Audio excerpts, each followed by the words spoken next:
Hey, and welcome back to Roll, Move, Repeat, where cardboard meets chaos. My name is Sean. I'm Mandy. And I'm Sean, too. All right, was that too cheesy? Was that too cheesy of an opening line? Is that why Sean didn't want to? I didn't know. No, I like it. I liked it. All right, that works. That Maybe we'll keep that. We're still working on this, but we're working on it. So maybe I should have like a clever way to say my name every time since I'm like the other Sean. Instead of the other Sean. Sean number 2. Sean number 2. Sean number 2. So Sean 2.0.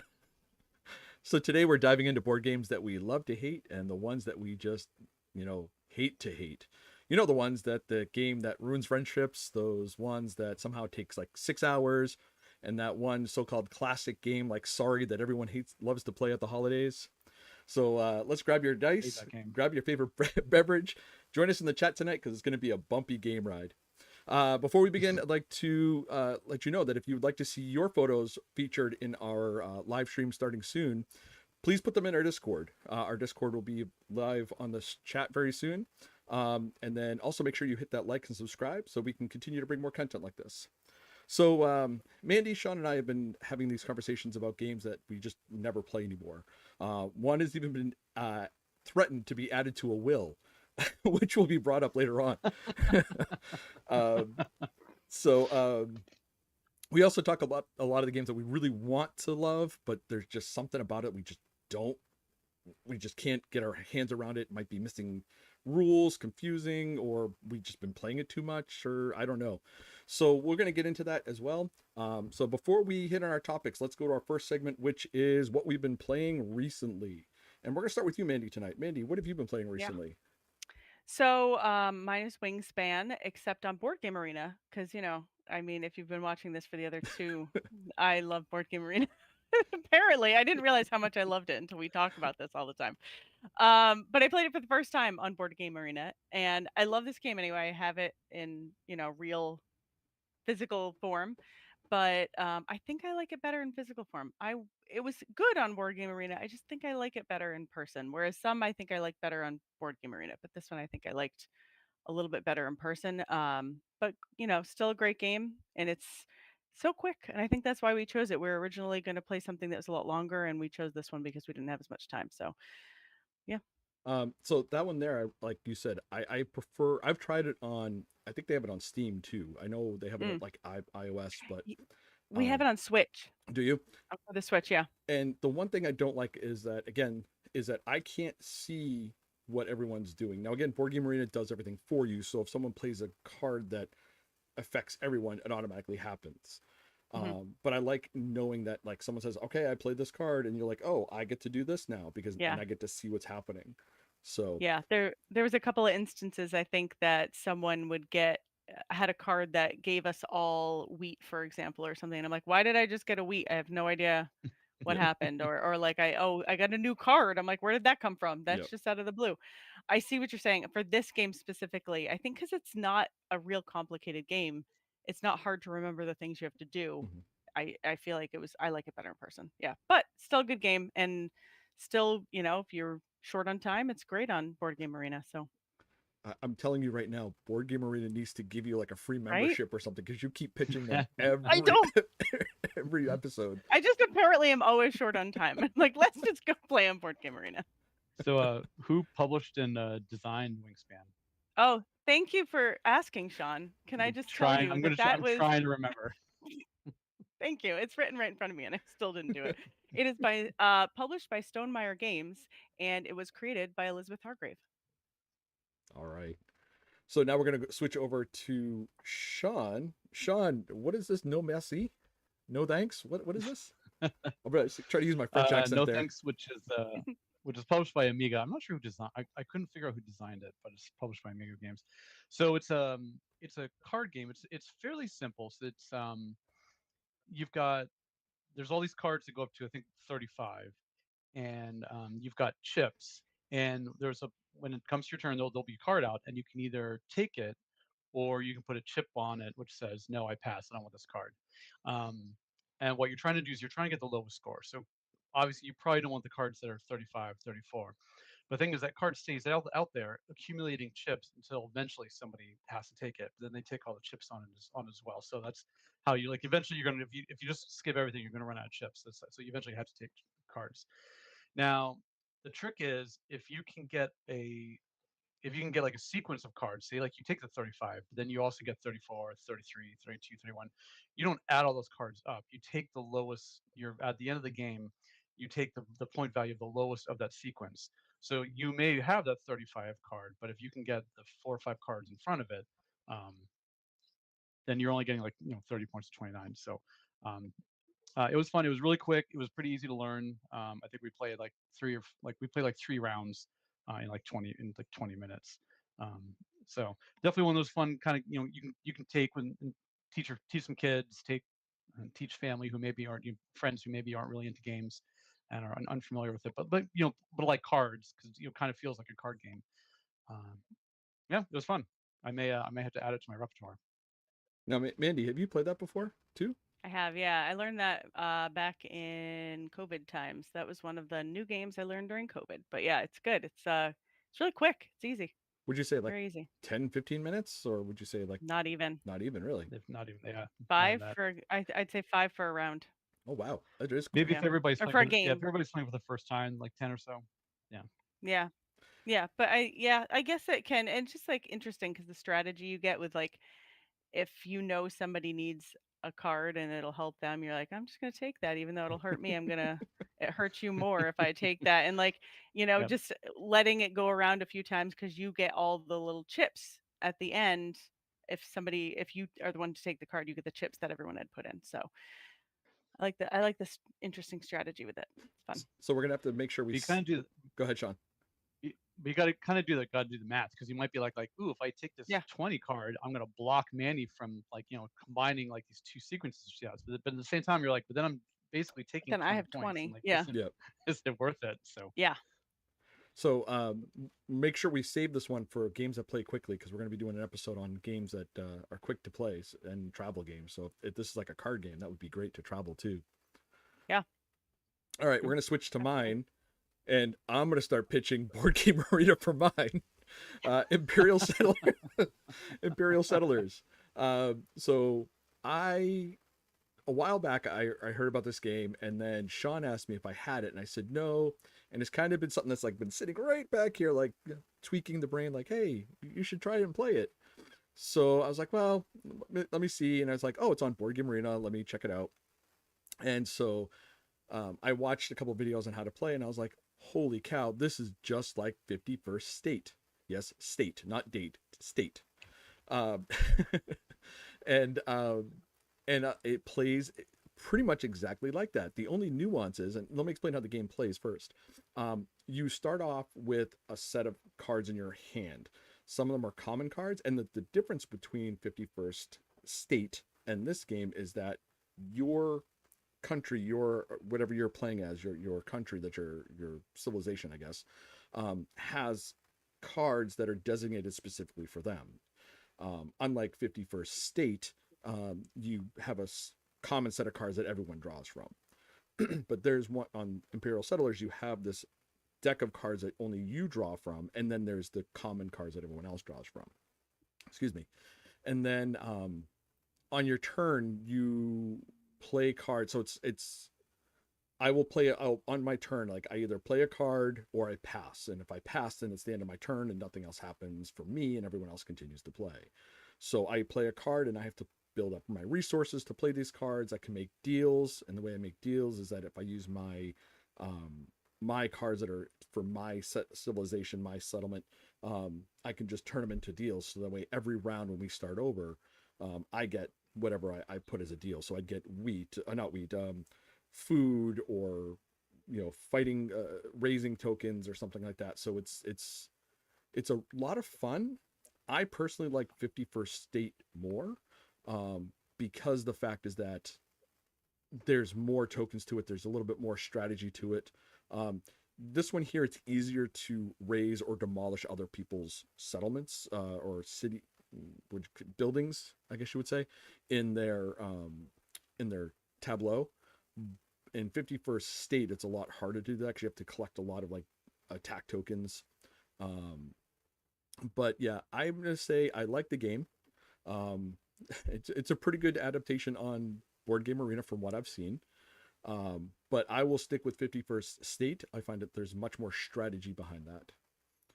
Would you say 51st State is more complex than this one? A little bit, yeah. And Imperial Settlers, yeah. Yeah, because so I have the Ultimate Edition, which has so many different expansions already mixed in, and then you can add and remove decks. So if you want to add like some more intricacies to the deck or anything else, or if you want to make it easier, you can play with another set. So there's a lot of different ways to manipulate that. I would say that there's a little bit more complexity to 51st State compared to this one. And sorry, the reason I enunciate the state is because I have a tendency to say 51st State and it sounds like 51st Date. That's not. I think you're saying 50 first, or 50 51st states. Like, Yeah. I think 50, like, I don't know. Yeah. I think you're saying something different than that. The object of the game is to collect as many points as you can to become the 51st state of the United States. It takes place in like a post-apocalyptic era where they're trying to fight for the United States and they're trying to become the next 51st state. Imperial Settlers, again, you're just trying to be you're trying to become the best civilization out there by collecting the most points. So, I mean, I like it.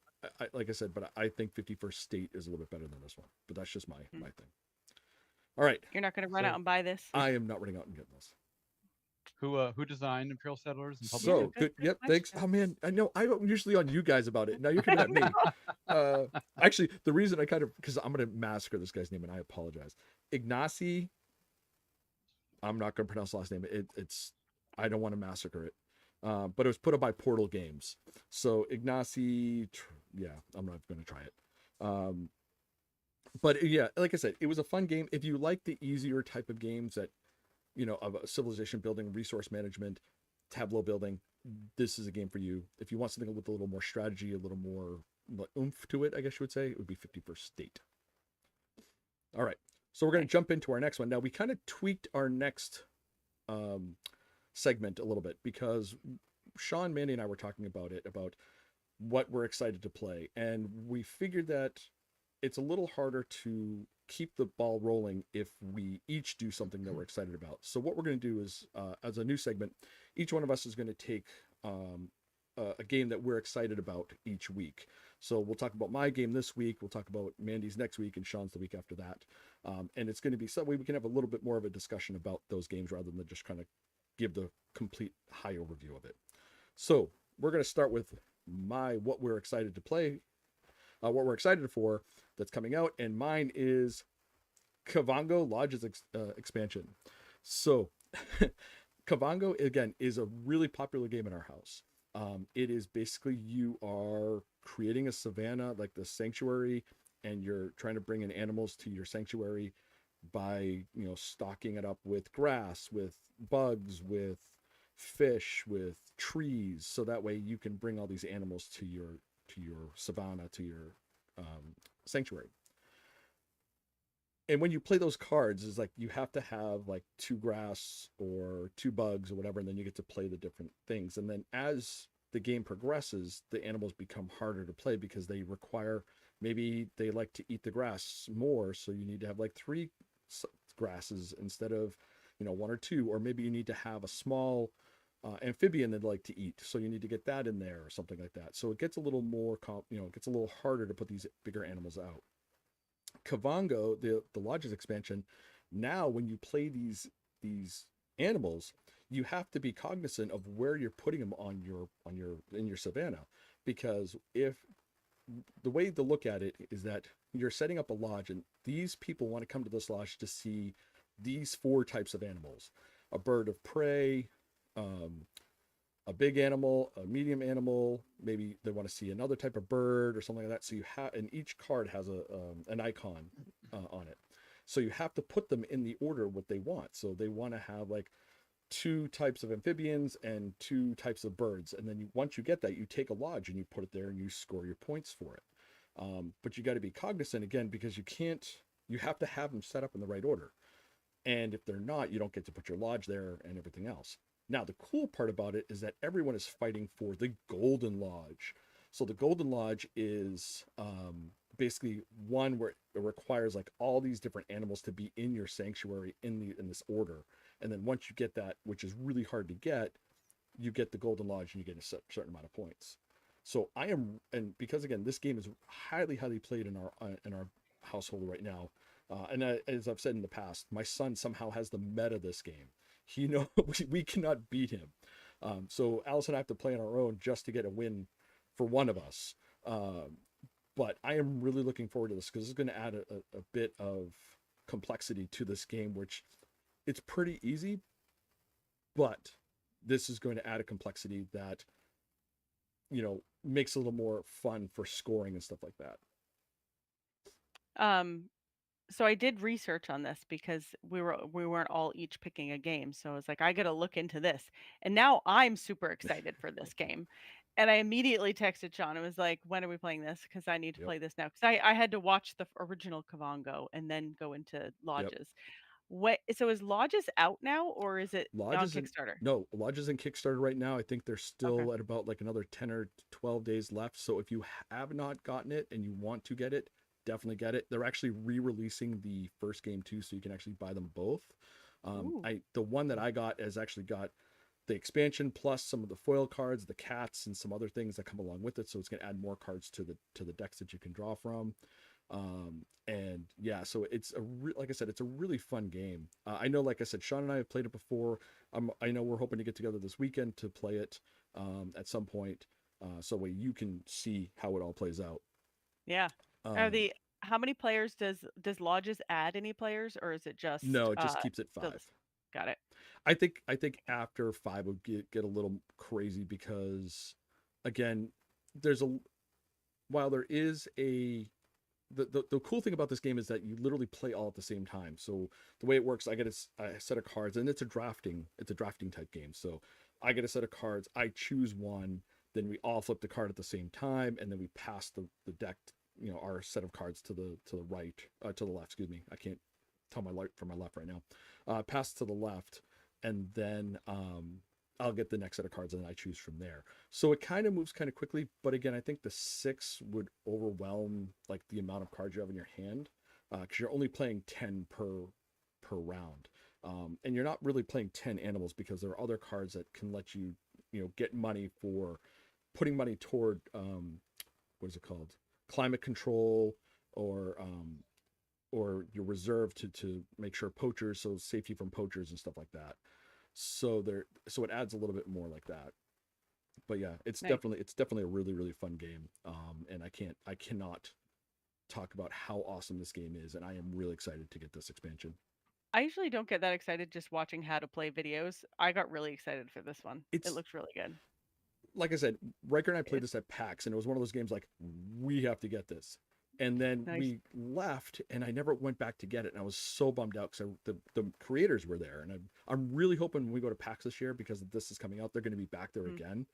yeah. I've looked on the PAX Unplugged site. I haven't seen Mazaza Games, which that's who's putting this out again.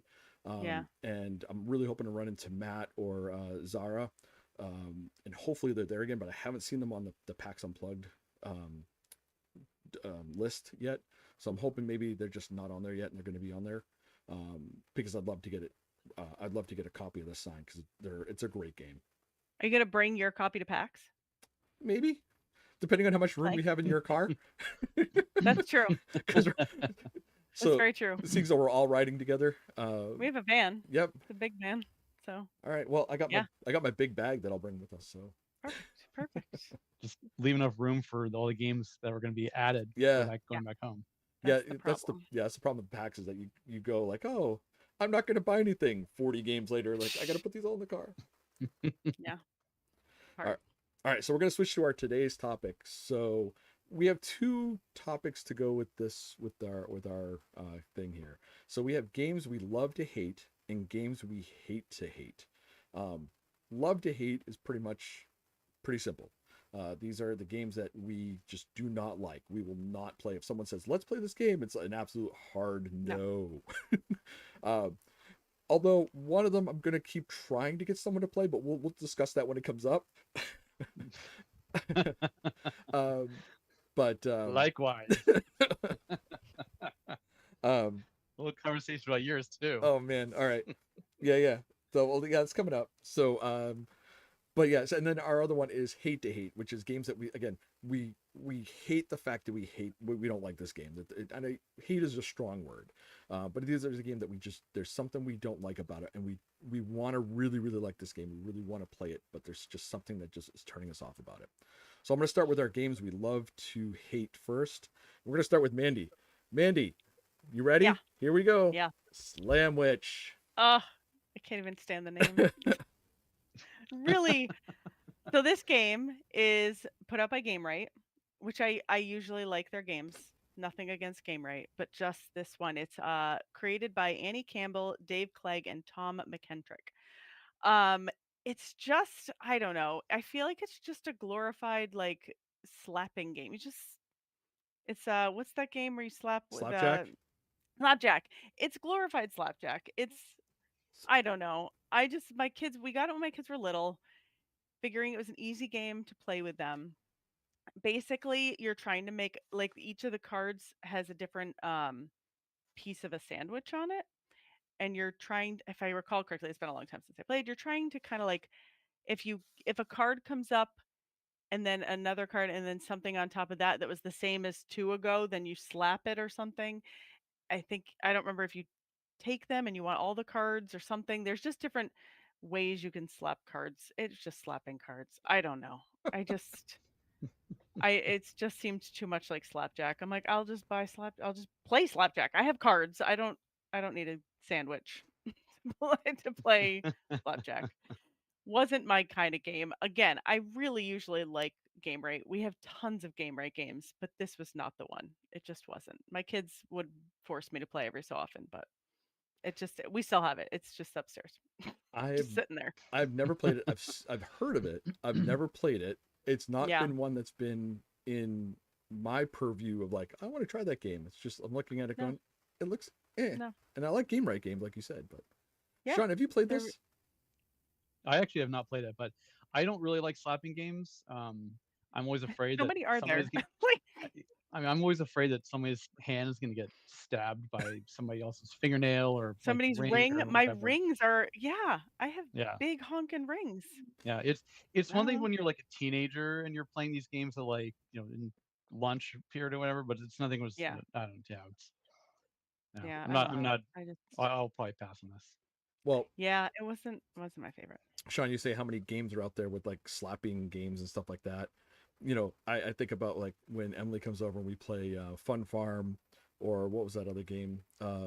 Taco Cat Goat Cheese Pizza. I love Taco Cat Goat Cheese Pizza. Love Emily it. comes in I like this. She doesn't come love in it. with her hand like this. She comes in like this. So you're literally going. You're like, do I gotta watch out? I have to So take my rings off for that game. I've definitely gotten hurt, but it's so fun. yeah, This one, not not so the fun. same energy. Not the same Not energy. the same energy. I don't really like slapping games. Quote of the year. Hey Josh, how's it going? Thank you for joining us in our comments here. Much Yeah. appreciated.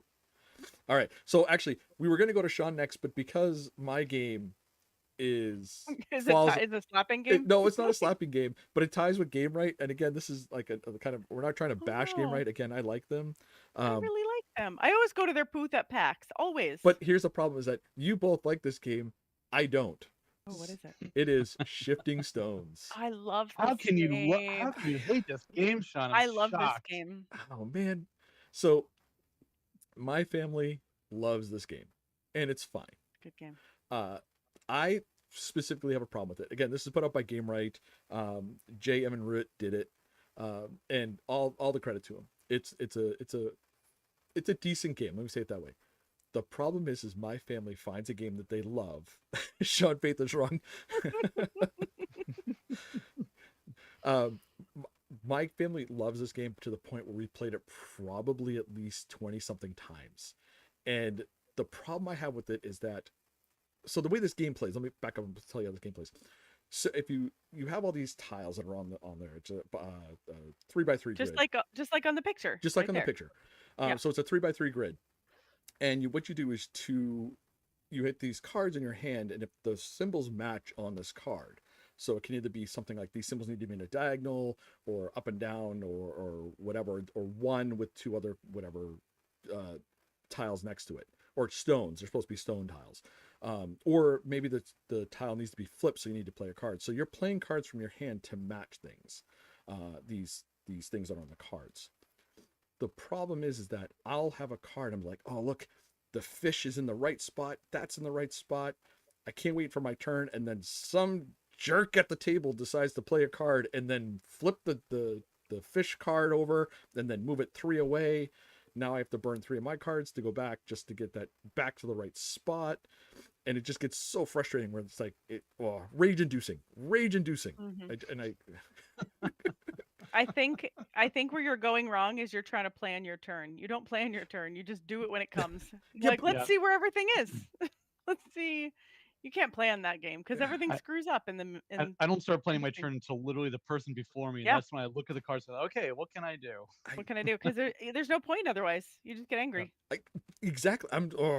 But the thing is, like, I get angry because I'm just like, why? Look I have the 5-point card right here. All I need to do is get this one there, and it's perfect, and I can play that card and do. And why did you? No, don't move. Put that. Oh, like, I mean, your first mistake is trying to like get out of. I don't think I've ever gotten out of 5-point card. I just see them as like, well, I'm just trashing this. I'm not even. I don't even try. Yeah.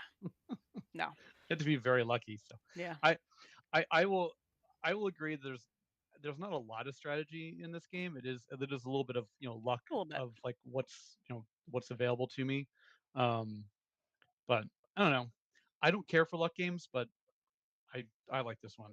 I generally have a good time playing it. This one I was introduced by Christina. She brought it to a cafe, and we just played it in a cafe while drinking coffee, and it was great. I loved it.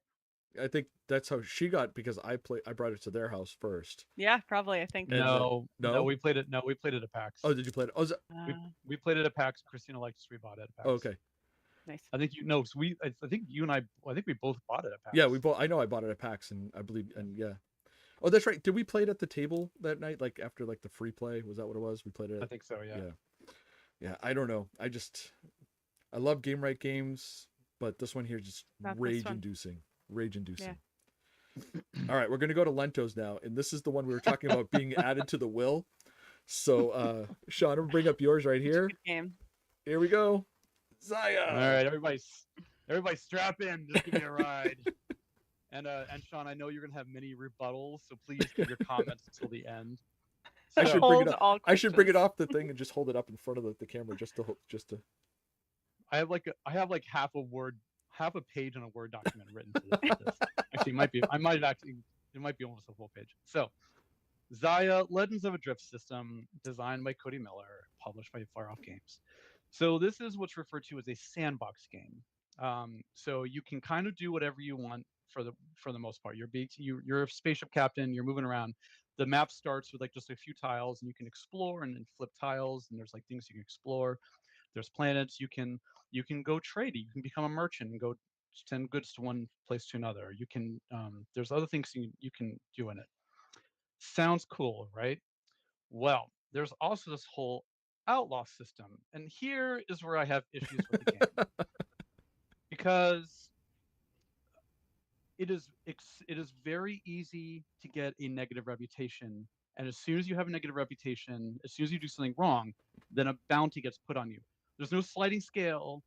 There's no, it's you're either innocent or you're wanted by everybody, and in which case some other player, usually Sean Faith, is ready to chase you down and blow up your ship to collect the bounty. And here's the thing: they don't just get a bounty. If you have any money on your ship, they get all your money as well. So you basically, if you do anything wrong and suddenly you're labeled as an outlaw, and somebody blows you up, they basically get everything of your system. Now, and one of the things that's infuriating about it is that a bunch of the planets have like these shields because they want you to go in like through like this one way, and if you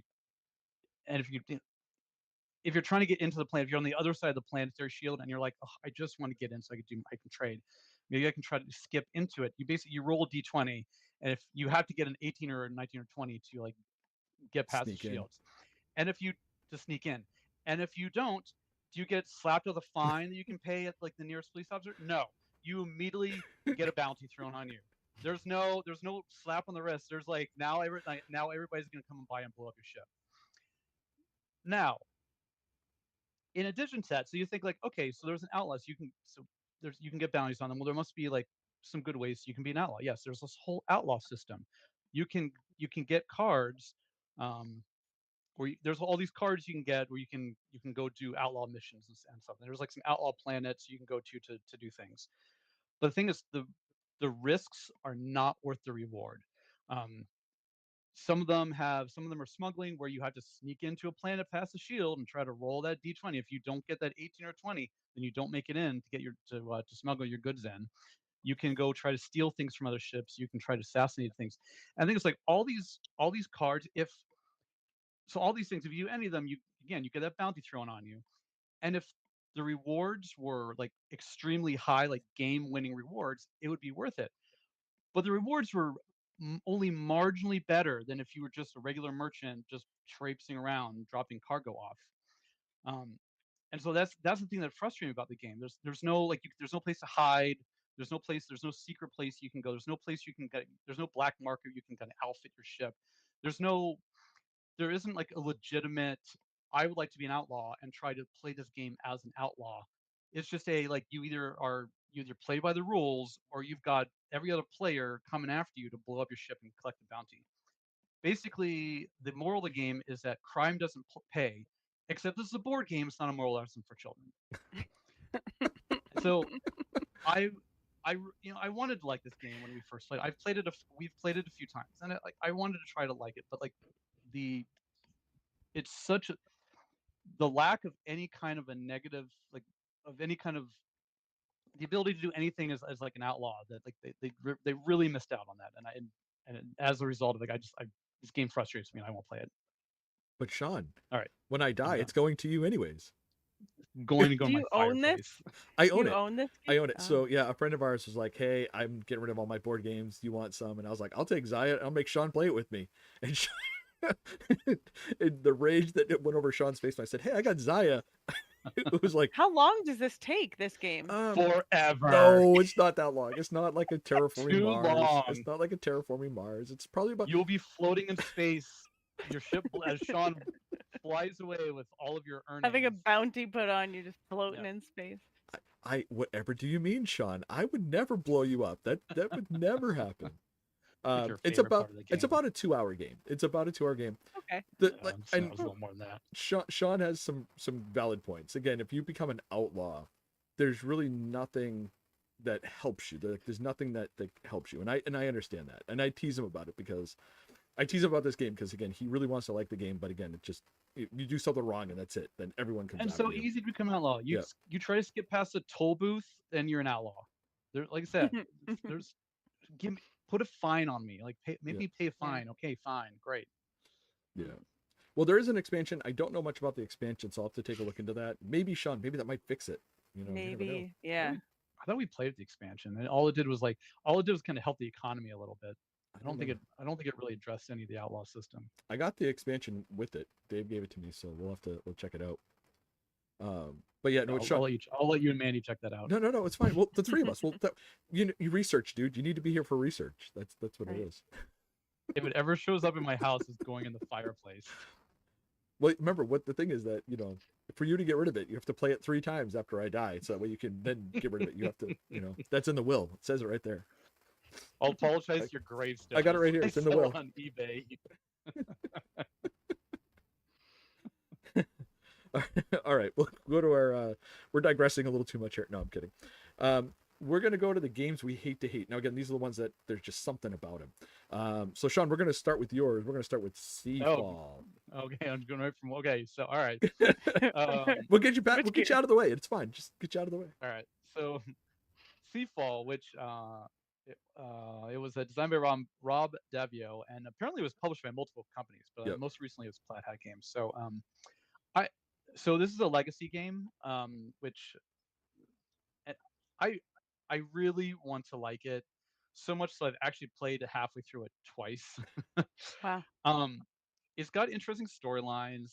There's a lot of cool empire building features, but I think my biggest issue with the game. So it's one of those games where somebody can end the game. Like it's not like so many rounds. It's somebody can end the game kind of early, and it's one thing if it's like like there's some games where it's designed like somebody gets the number of victory points and they win the game, like Catan, and that's just how the game works, and it's fine. Like there's other games where you might have a camp, like Near and Far has a campaign and people can get in the game early, but if you miss out on things in any particular game, it doesn't really negatively affect you that much. Yeah, you might not get some stars and stuff like, but but the problem is this being like a legacy campaign game is that if somebody ends the game early and you are like working to build something for like something that's permanent for the next game, you are out of luck. And I have just had there was just so many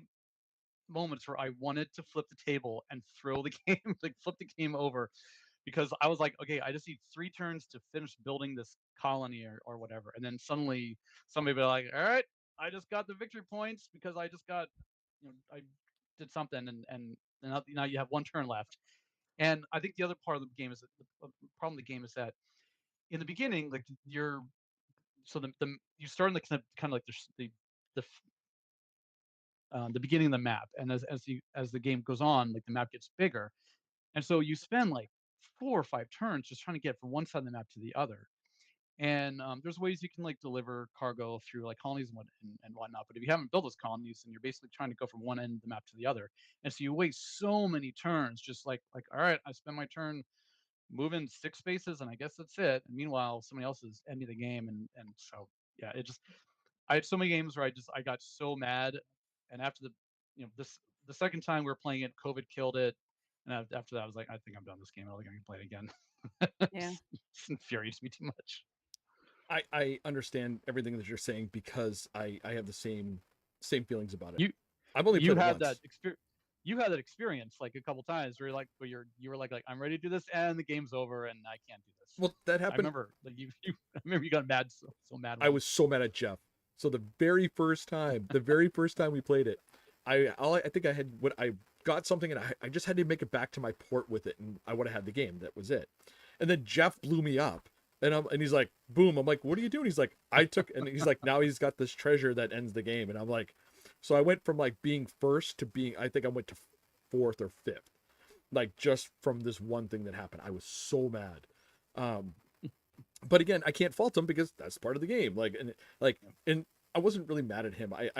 Because I would have done the same thing. I'm like, oh yeah, it's a game. I'm gonna try to screw the person over so I can get my win. I need to get my win. Yeah. But again, it was, I understand what you're saying. Like, I've played it with you, that one game through, one halfway through once. I have it. It's sitting right there unopened on the shelf right there. And I really, really, really want to play it again. I know, Sean, I won't ask you to play it again. I don't know if I can do it a third time, man. Third time's a charm, right? I'm still holding on hope. I'm gonna have it here. I'm holding on hope that we'll play it. Someone will play it with me. Maybe in a few years when like all the memories have faded, the nightmares have Seafall gone away. The one thing I don't like. You played it twice, so you have that irksome part of like, I played this halfway through twice. I don't even know the ending of it, and it had stopped twice. I don't have that. I only have it once, and I'm still fresh to, I want to do it. I want to do it. I want to do it. So I don't know. That's just me. I really wish we could play this game again. I think it would be a lot of fun.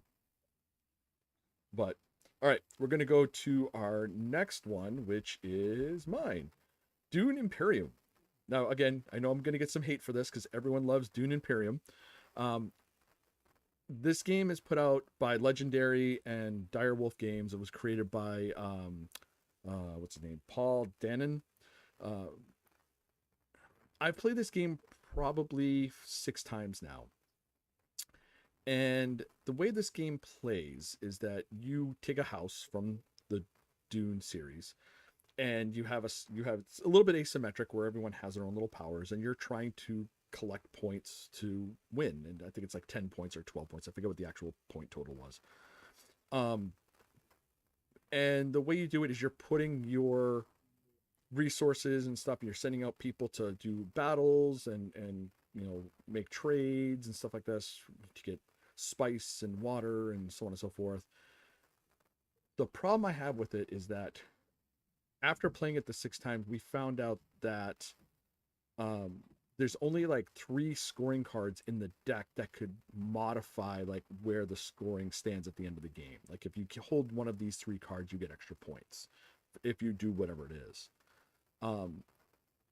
That's fine and all, but I would like to get it something so there's more of those points, because again, halfway through the game you're looking at the points, and if I'm like, let's say at 2 or 3 and someone's already at 6, they're going to win, because you can't get points fast enough like to get that, like to catch up to them that quick. So once they're ahead of you by like 3 or 4, it's pretty much a done deal, unless they screw something up completely, which again, never happens with this game. But the problem I have with it again is that once someone's ahead, it's hard to get ahead of them, and it's hard to win. They're automatically going to win. That's just the way it is. That's my problem with this game. I find that it's just way too easy to figure out halfway through the game who's going to win, and at that point, it's not fun anymore. That's just me, though. Yeah, I remember. So I played this once with you, and I remember that I had 2 cards. I had 2 cards in my hand for like that were end game scores, and I just assumed that there were a bunch of them, and so I was like trying to go for those. And the game ends. I play those 2 cards. Like, so who else has got them? No, everybody's like, nope, we don't have any. I was like, wait, Yep. are these 2 that I have the only ones in the game? What? Yep. But the nice thing is, I feel like that's something that can easily be fixed in expansion packs. So they do have expansions. I haven't played them yet, but yeah, I mean, maybe they fixed it. I don't know. But the base game itself, like this, like, and yeah, I remember that game you were talking about, because you were like in 2nd or 3rd place, and with those 2 scoring points, you won, I think, no, I didn't. I still didn't win. Oh, didn't you? But I came in second. I was close. Second. Okay. Second. I knew you were at the top, because I knew that at one point you were back a little bit, but then you pulled ahead, so 2nd place. But yeah, so again, that's my problem with it. I don't know. But again, that's just me, and that's Do you why still own it? it's sitting actually right Is below it me, right over there? sitting right below me right now. So It's waiting to be played. it's waiting to be played, just not by me. No, Yeah. I'll. Does your family like it? Allison didn't mind it. The problem Okay. is that to play two players, you have to make an automa in there. Yeah. So there's a little bit of and to the instructions in it is a little confusing. Okay. So, um, but yeah. So again, I don't play it all that often because again, it's not good as a two player. You definitely need 3 or 4 players to play. Hmm. So, all right, we're gonna go to our last one now. We're gonna switch over to Mandy. Mandy, Yep. another. I'm swearing to God that I think you're following this guy. You're stalking him because you keep A mentioning little his bit. name every Little podcast, bit. just like Board Game Arena. So I'm pretty sure he's going to take out a restraining order against you. But He might. let's go with your last one, Sleeping Maybe it'll Gods. be after PAX After though, PAX, so it'll after be you all meet right. him. I've already met him. Oh, did you? Oh, Fine. okay. We're besties now. Um, so this is my hate to hate. I really want to like this game because I love this is by Ryan Lockett. It's Red Raven Games. I have, if you look, I have Above and Below, I have Near and Far, Islebound, Now or Never's up there, Creature Caravans upstairs. We have all of them. We love them all. I really want to love this game so much, and Sean here owns it Mhm. and would bring it over, and we were like, yes, let's do this campaign, it'll be great. And we tried. We must have, I don't even know how far. I feel like we're not even very far in the game, and it's been years since we played now at this point. But like the it was so slow moving. It's very it just one of those things, like there's something about it doesn't click for me, and I don't know what it is. Usually if I'm playing a game and there's strategy involved and like you're just learning and you're just trying to figure out where the pieces go and what you got to do on your turn, eventually about halfway through or so something clicks and you're like, "Oh, I got it." And now I can maybe work on a little strategy, or maybe I'll save that for next game, but like at least something clicks. This I've played multiple times, nothing clicks. I don't know. I'm just constantly like, "Can I do this now? What happens now?" And it's just you're moving this boat, and it's co-op. You're all moving this boat around this massive map, except it's pages, right?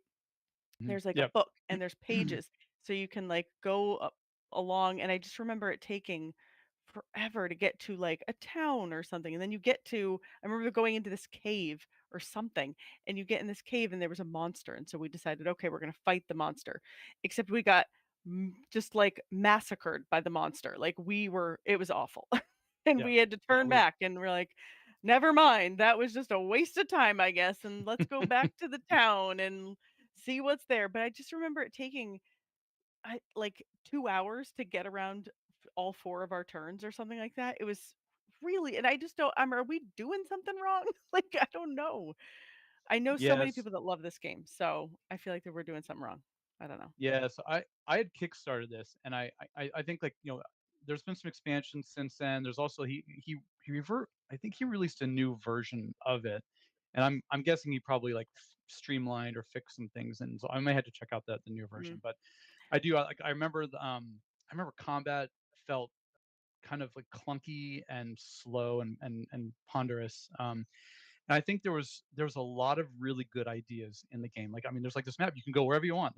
yeah, It wasn't, it open wasn't like you. world kind of. Yeah, it was right, Yeah, exactly. It was like, oh, this open world map, you can go wherever you want, which was great. But on the other hand, like you said, we found this cave, and we're like, oh, we're not even close to the level that we need to be to. But there's no right. indication as to, like, because But it took they forever just to kind of. get there. Yeah, Like took so yeah. long to get to the cave, So was it and then we're like like, well, now we're gonna turn around. is it like Above and Below? I can't even talk right now. Like Above and Below, No, it's or No. nothing like it at because you were all. talking No. about the book, and I remember No. the book like with the other ones. Yeah, that so Above and Below, Near and Far, and Now and Never all well, Now and Never's a little bit different, but they all have a book where it's kind of like choose your own adventure. Like you get a little mini story read to you, you get to choose the outcome, you roll to see if you succeed, and then they tell you, and then you go on with the game. This is just more like I feel like Gloomhaven. I don't play Gloomhaven, you guys do, but I feel Tomorrow like it night. was more like, well, you guys, I forgot that it was even happening. But like it was you like go to places and you fight things, and then I just remember there was like different you could go to villages and collect things and stuff. But I think it was a co-op game, so we're all like, well, should we do this? Should we not? So I think that was a lot of the decision making took some time.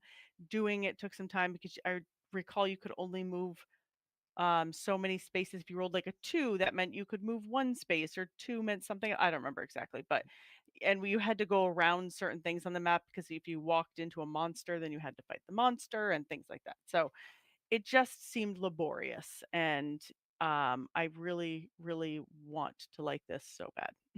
But I don't. And it's unfortunate because You I think I've read, or I've seen Ryan Lockett, I think it's on Instagram or something. He had some video that he said this is one of his favorite games that he's ever made, I think. I think maybe. Hmm. Don't quote me on it, Um, but I think he said something like he's very proud of this game.